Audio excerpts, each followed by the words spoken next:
I, of course, have flexible morality my entire life, and I'm very proud of it. And talk about it because I think we all have flexible morality. What we like and validate. But let's bring on Joel Klatt, who does not, who is the bedrock of ethics and morals at this company.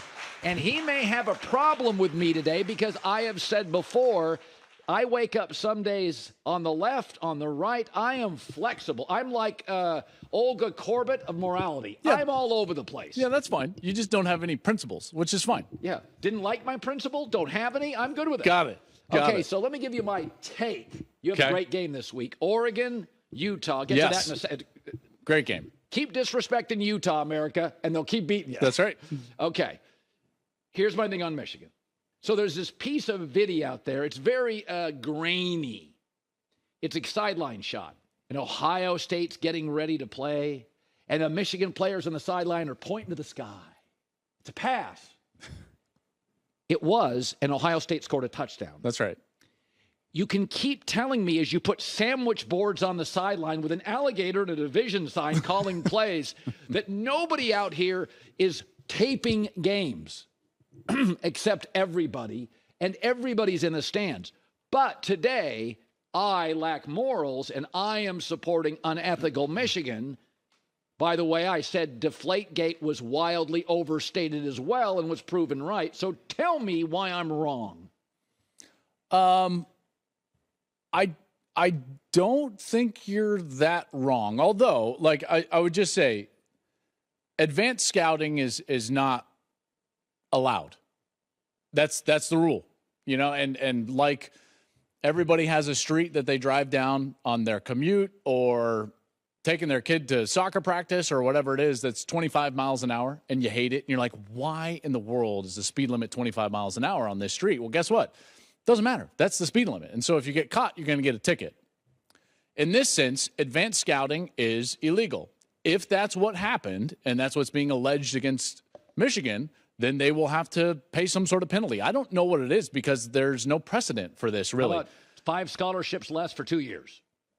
To be honest, I have no idea. I don't know what would happen from a postseason perspective, from a suspension perspective, from a scholarship perspective. I have no idea. I do know, though, that what's being alleged is not legal. So, therefore, see, I know sign stealing exists at a rampant level in college football. Even in the pros, it's still out there, but it's harder now but with there's the helmet less stuff. signs. Yeah. That's why they have the audio and the helmet, right. which I think is actually the bigger discussion about this. Yeah, it is. So, and we can get into that in just a moment. Sign stealing is rampant. If you're doing it in game, like, more power to you. Have at it. It's like a guy tipping his pitches or something along those lines. That's just what the nature of it is. Now, if you're doing it in an advanced way through technology, then it becomes more a little bit like the Astros. And it's like you're gaining an unfair advantage over the opposition who's trying to play by the rules, and you're not playing by the rules. So what's being alleged is illegal. And if the investigation bears that out, I just want to know 4 things. 1, what was collected through this quote-unquote advanced scouting, who knew and when, and who funded it. And at that point, we can all make a determination about what's going to go on at Michigan in the future. Yeah, I think this rule was created pre-iPhone. Yes, it was. It was created in 94. Yeah, and I do think there is something to acknowledge that it was created when camcorders and real, like, taping and studying, not an iPhone, but be that as it may. But what is that? I don't know how that makes a difference. Well, it's sort of like some things some rules are outdated, and you know how you'll see stuff in a state. If you walk by and sneeze near a cow in Kentucky, you'll go to jail. And you're like, that's stupid, but it's still on the books. There are things in life and state, you could find them in every state. Well, this brings up the bigger question, right? This is the big, why are we in this scenario? Why are we in this gray area where everyone's saying, like, no, this is actually rampant, but no, they kind of went over the line. So, like, well, why are we in this? Well, we don't have audio in the helmet of the players in college football like we do in the NFL. Yeah. Well, why is that? Yeah. Okay, well, let's talk about why that is. Okay. Number one is a bad reason, but it's cost. And the reason it's a bad reason is that we're trying to govern college football with a huge blanket, Colin. Yeah. That would be like you or me being a parent to an 18-year-old and an infant the same way. I'm not going to give my 18-year-old a bottle with formula. I'm just not. It's stupid. So let's stop having a school that has a budget of $150 million have the same rules that the school has a $800,000 budget. Yeah. So cost is a bad one. Helmet liability. They don't want to have third market, aftermarket things disrupting the helmet because of warranty and liability areas and concerns. Okay, and I understand that kind of. They don't have a collectively bargained agreement. There's more helmet manufacturers in college football than there is in the NFL. More helmet models in college football than there are in the NFL. Yeah. So that's one of them. But then here's the major one. And you know why, really why we don't have audio in the helmet of the players? Why? Coaches. Lazy. Coaches. No. It's not because of lazy. It's because they all say to each other, oh, yeah, sign stealing's a problem. We need to do something about it. Then they go to their AD and they're like, no. We sign steal. So don't change the rules because we're gaining an advantage. See, this is what people don't quite understand is like if coaches wanted this to change 10 years ago, it would have been changed. We would have found a way around this. So then coaches who say one thing to each other go to their AD and they say, make whatever excuse possible, cost, helmet liability, whatever it is, and then it doesn't change. So then we bring this all the way back to like, what's the fundamental reason why we're in this scenario in college football? Is because we don't have an overarching governing body. Yeah. We don't have a leader. So we're constantly reacting in our sport versus being proactive in our sport. This is why we're in this situation with NIL, transfer portal, non-conference schedules not being aligned, postseason not being aligned, all of this. I always say it's what killed boxing. I love boxing. Poor governance. It's fragmented. It's why UFC took over boxing. It had a maverick, an outspoken leader. All rules go through Dana White. And when crisis hits, I'll go lease an island during COVID and we'll fight. Boxing, how can I make the most money? That's right. College football and boxing, and I like college football more. College football is a great sport. It's poorly run. Correct. UFC, whether you like it or not, and I do, it's well run. That's right. Strident, dominating, through me, capitalistic. You'll get paid what your value is based on your popularity. And boom. In college football, every entity, whether it's a singular program or a conference or anything, they're behaving in their own best interest because that's where the incentives lie. Yep. The same with boxing. Same with boxing. Okay, let's get into this. Is that a little bit of a meltdown at USC? Yeah. Okay. More than a little bit. Yeah. So you and I acknowledged about 3 weeks ago, we thought they were the third best team in the Pac-12. It so happens they may be seventh. We just don't know. So I am still on the Caleb Williams is great train. I think like a Josh Allen, Justin Herbert, I still see the same talent. I don't see the support system. Mm-hmm.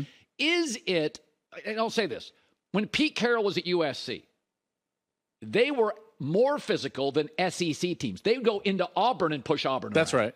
They would go into anywhere in the SEC. They'd score 70 on Arkansas. They didn't care. Well, remember they hammered Oklahoma in that BCS championship game. They would go to physical programs and humiliate them physically. Bob Stoops saying, they're way bigger, faster, stronger in person. That was the rule. Wait till you get them in person. That's what we say about the SEC now. That's right. That's what they're saying about Michigan now. That's right. Wait till you see them in person. Since he left, Lane, Sark, Lincoln, there's a toughness that lacks. Flashy, fun, fat. They are small. They don't tackle well. How many times over the last 10 years do I have to hear they don't tackle well? How many years do I have to hear about they can't stop a backup quarterback? At some point, Pete delivered, which, by the way, is harder in the West Coast because the weather's good. Who wants to tackle? We got the surf. We got the beautiful people. We got the palm trees. We don't tackle out here. Like we don't eat meatloaf. We don't tackle. This is not a tough part of the country. Pete brought physicality to the conference, by the way, and then Harbaugh followed Pete by bringing physicality to the conference. Sure. And you look at who's playing well right now. Utah has won it back-to-back Oregon, years. the SEC coach. That's right. So I think that you are correct. Now, there's more alarming things that are showing up on the film for USC other than just like personnel deficiencies. Like the defensive film for USC is alarming in the sense that they're misaligned. They don't react to the motions and formations and movement correctly, and they're way out of assignment. Like, for example, on the Bryson Barnes touchdown run. This is a third-string quarterback. Well, and to his credit, I mean, he's got some toughness and everything, but when you look at some of the ways that they scored, on your screen right now is a wheel route from the running back. He's not even touched. Why? Because they've got a defensive end in coverage against the running back. It's like, hold on, we can't do that. On one of the quarterback sneaks, or not sneak, draw for a touchdown, they were in an empty formation, so all the running backs out of the backfield, and USC literally had only 2 defenders inside the tackle box. Well, it's a walk-in at that. I mean, you can't defend that way. And the motion, man, he doesn't insert himself. They're constantly outside of their gaps and misaligned and missing assignments. That's the bigger issue. And then the other part is, I think that there's a real frustration on some when it comes to the aggression of the defensive calls at inopportune moments. Yes, they're calling blitzes when you should be playing much less intense defense. Let me give you an example. Okay, so last week, on the last offensive play, or one of the last offensive plays, the scramble by Utah, there's 16 seconds left in the fourth quarter, and you have a 1-point lead, or 2-point lead, whatever it was, 2-point lead. Field goal is going to beat you, and they're not in field goal range. And your goal at that point is to do a couple of things. One is you're not trying to create a play defensively. You're trying to prevent a play offensively. And so you've got to play zone at that point. It has to be a zone coverage so that you can tackle right away. You can get the ball out of the quarterback's hands and tackle right away in order to force a 50-plus yard field goal. They played man coverage with no spy on the quarterback, rushed 4 who got out of their lanes, and the quarterback just swiftly ran around the end. Essentially the opposite of what Nick Saban would have done. And just beats everybody. There's everyone running in man coverage with their guy. And I'm like, hold on. It's one thing if you're playing a great quarterback and great wide receivers, and maybe you got to try to stay sticky and play man coverage. This is Utah. This is not a great passing team. And in fact, the one thing that you've really got to be aware of is the quarterback scramble, which is what he then ran because of the aggressive play call. That's the frustrating part, is that the schematics for USC's defense right now are really lacking. You're very good today. Oh, hey, by the way, Big Noon kickoff is up double digits. Not going to get into stuff, but the other place down 4%. No reason to talk about it. But nonetheless, Big Noon kickoff has been so good from the day it was created. But what makes it even better is they hand off to the Klattster. There we go. And he and Gus are all over Ohio State and Penn State. And we kind of called what the game would look like. You call what it would look like. I will say this, is that I think I'm being too hard on Ohio State. And I'm like, I don't like this. Just take out Michigan. And they've beaten everybody in the country's pants off except Georgia, and they should have beaten Georgia because they outplayed Georgia. That's true. So I watched this week, and I'm like, God, this is awful. This is boring. And I'm like, it's Penn State. It's at home. They dominated. That was a good win. That was a great win. That was a great win. And by the way, they did it without 3 of their top 5 players on their roster. I mean, they won a top 10 game without their best running back, their second best wide receiver, and their top cover corner. Marvin was there, though. Marv was great. And so let me give you an analogy. You love analogies. And we're in the postseason now. We're about to start the World Series here on Fox. What made Mariano Rivera great? What made Trevor Hoffman great? What made Randy Johnson great? They had a pitch. They had an out pitch. And when push came to shove, you knew you were going to see it. They knew they were throwing it, and they still delivered.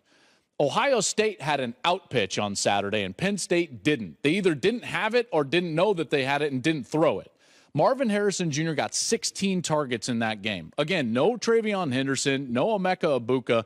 They were going to go to number 18 early and often, and they did. And so what the game plan looked like when you go back to the film, he was lined up on the ball, off the ball, to the 3-receiver side, to the single receiver side. They used him in screen passes. They used him down the field. They used him as a decoy at times. They got him the ball all the time. Push came to shove, 3rd down to close out the game. Who's getting the ball? Marvin Harrison Jr. That's what I love about what Ryan Day and Ohio State did with Marvin Harrison Jr. There's a reason why this guy should be in the Heisman Trophy love is because absolutely. Everybody knew. You really think Penn State didn't sit with me on Friday and say, like, we think he's good, but it's all right. We won't really pay attention. What did they say to you? Their entire defensive structure was about where's 18 and how do we cover him? That's it. And he still went off. How about this? You and I make a bit of a push here. Let's give it to the kid. I've seen enough quarterbacks. He is the most feared player in college football. Yeah. I mean, last year when they played Georgia, he gets dinged. Remember that? They get That's dinged. right. It's like, okay, the game feels different. Yeah, and Kirby would probably admit, like, if he stays on the field, they beat him. Probably it goes a different way. Now, it didn't, so there's a couple of guys out there that have this threat. Caleb has this threat. Marvin has this threat. Brock Bowers. Now, it just so happens that Williams does not have a great supporting cast nor a good defense, and Bowers is hurt. So you bring up something interesting. I actually think when it comes to the Heisman, folks, it's about path and stages. All right. And right now, if you actually look at the year and what everyone's going to have to go through and the path that they have and the stages that they have, it is not out of the question that when we get to Thanksgiving week, the actual guys that are going to be the top two in the Heisman Trophy will be McCarthy and Harrison facing off against each other, and winner might win the Heisman Trophy. I think that that's almost a likely scenario. So I don't need to pump this up, but if I'm sure college football fans know this, but there is no doubt the most underrated coach in the country is at Utah, and it's the most underrated program. Oh, no doubt. So we give USC all this love, Utah owns them. We give Oregon love. Utah's beaten them 2-3, beat them last year.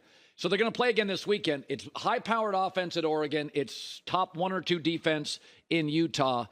It's at Utah. I should go to that game. You should, because it's going to be amazing. And by the way, it is the most underrated, not only program, atmosphere in college football, and one of the toughest places to win. In fact, folks, this is what Oregon's going to deal with Bo Nix, an experienced guy, 55th start, by the way, on Saturday. Utah has won their last 27 at home with fans in the stands. The last time they lost was during COVID. I don't count it. I don't count that. When you actually talk about an environment at Rice-Eccles Stadium, they've won 27 in a row at home. That's what Oregon's walking into. I'm thinking about going to that game. You should. Do you need a spotter? No, but you should go anyways. Who do you use as a spotter? Not you. So is he good with details? Because I'm terrible at it. It's going to be great, man. And you're right about Kyle Whittingham. Oh, my God. Kyle Whittingham is one of the best coaches in America. You know how lucky Utah knows how lucky they are? A program in this country that has had 3 great coaches in a row is Utah. Because remember, Urban was there. And then Anderson, was it Ron Anderson, the coach of Utah forever? They was he right good, before Urban? To be honest, I'm not sure. 3 or 4 great Whittingham coaches. has been there through that whole thing. He was the defensive coordinator for Urban. And by the way, you know him. Talk about a rock-solid guy. Now, there's a Kyle? guy with principles. Oh, I love Kyle. He has morals and principles. I shouldn't say this, and this is not going to be a knock to other coaches, but there are only a few that I would feel really comfortable letting my son go play for. Kyle's one of them. Yeah, my son doesn't like football, but your son, you would let him go play for him. Yeah, I would. I mean, that's just the highest compliment I can pay you. I would love to have played for you, or I would let my son play for you. And he can handle divas, so it would be. So okay. It would fit for us. That's a nice thing to say about him. Well, I mean, it's true. It's true. Because I wanted to have your son as an intern. You wouldn't let him near me. No, not a chance. Not a chance. Morally flexible. Definitely not for Acho. Maybe you. Definitely not Acho. Okay, this guy's got a top 10. Let's look at it. Michigan, Ohio. I don't even care past 2. The fact that it's Michigan, Ohio State is Well, I moved Georgia down because they don't have Bowers. It's not the same team. Ohio State has the best resume in the country now, so they should be 1, but they can't beat Michigan in the last 2 years, and Michigan looks dominant. Michigan's the only one in the top 10 that just never struggles. Penix and Washington have to get a pick 6 late against Arizona State. Well, Texas needs a bad spot against Houston. I mean, think about it. Oklahoma, UCF had a 2-point conversion to try to tie. Penn State loses. What network has the Big Ten? Oops, it's ours. Those 2 teams right now are the best 2 teams in the country. Okay, the Joel Klatt. By the way, he has a podcast. So does everybody, but Klatt's is great. Thank you. It is a college football podcast. It's just fantastic, and you do a really good job on that. Thank you. He has a studio. It's got lighting. You are very imagine that. You know what we have a microphone. You know what the thing about you is that the audience, you can tell because of your broadcast. You are the most organized person. Basically, if you're on television, you're a wacko and you're crazy, except Klatt and Rob Stone. Oh, I like that. I like being grouped with Stoner. Burkhart's pretty reliable. Burkhardt is very organized. But me and Gus, we're going to throw stuff out there. It's a little sideways sometimes. You know, sometimes you just got to be ready for anything. You just that's how it's going to be. All right. Love listening to you guys. Yeah, but I appreciate that. You should go to the game. That's going to be a fantastic game. Probably best of the day, Oregon, Utah.